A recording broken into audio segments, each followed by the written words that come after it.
Kat sini saya banyak belajar, banyak agama semua. Macam mengaji semua. Banyaklah belajar bahasa agama semua.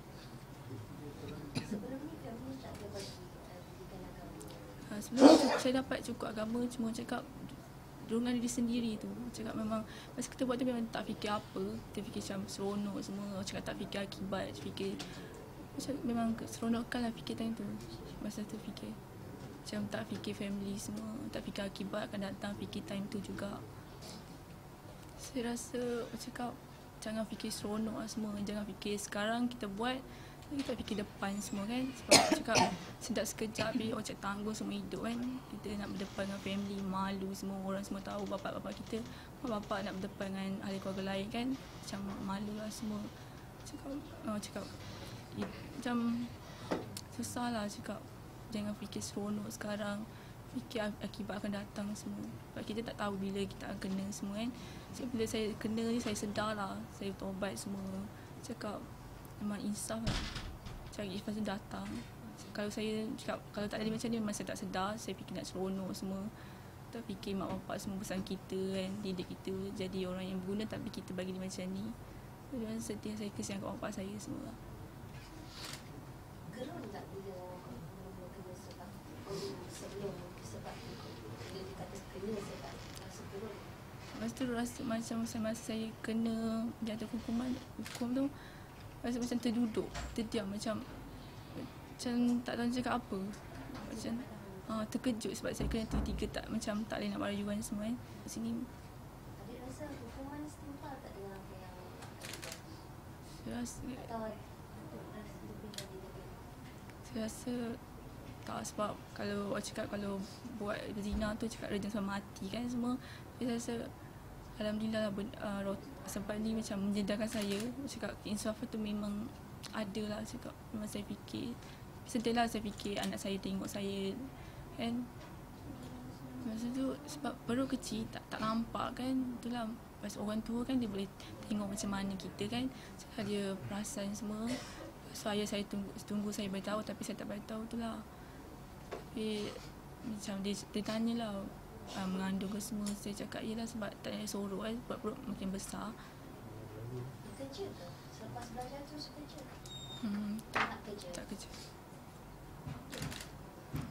Saya pernah terfikir nak buang kan, tapi bila fikir balik, kita dah buat berzina tu dosa. Tapi kalau nak membunuh bayi tu lagi satu dosa kan.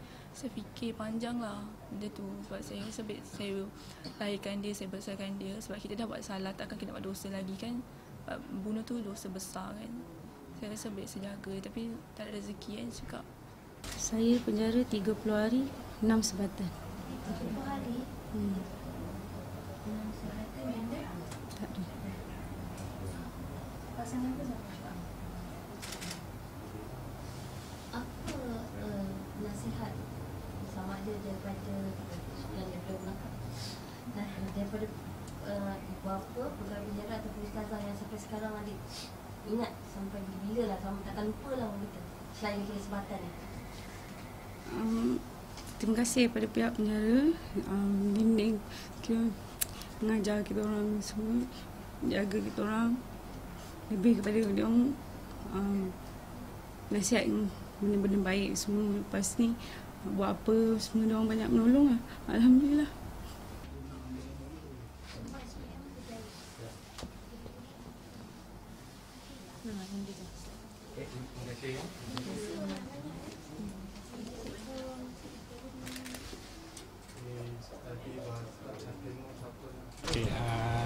Boleh tak Puan jelaskan berhubung proses hukuman sebat ni, bila ia dilaksanakan? Difahamkan ia adalah pertama kali dilaksanakan ke atas golongan wanita. Ya, saya. Jadi bila hukuman ini dilaksanakan?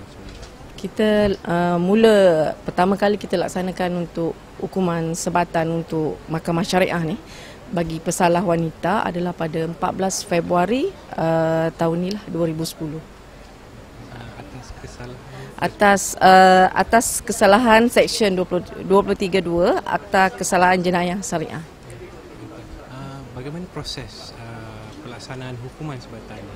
Proses pelaksanaan sebatan ni kita akan buat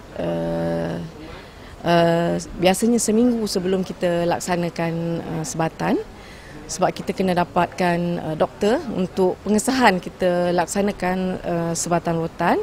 So kita akan dapat doktor tu adalah doktor yang beragama Islam dan wanita, sebab kita nak jaga kan, sebab wanita ni, kita Islam ni adalah muhrim. Jadi kita aurat, jadi kita pastikan doktor tu wanita dan Islam.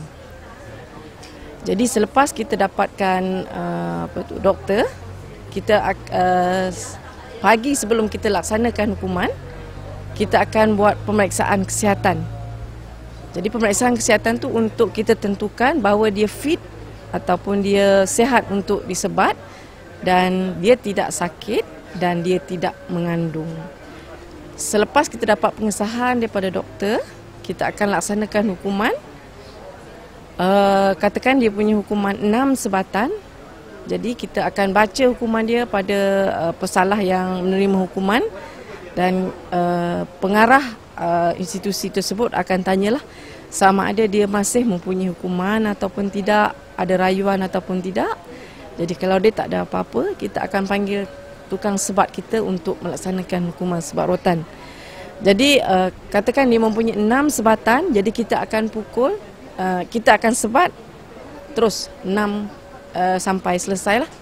Dan tukang sebat akan tentukan daripada 1 sampai 6 sebatan, dan sekiranya di tengah-tengah sebatan tu kita punya pesalah tu ada apa-apa sakit, doktor akan memberhentikan sebatan lah.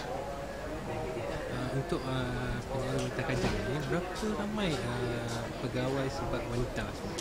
Setakat ni kita mempunyai 6 orang tukang sebat yang memang dah kita latih pada awal tahun 2000. Dan diorang sebab ini yang pertama kali, jadi itulah. Proses sebatan ni dilakukan di tempat tertutup ataupun terbuka?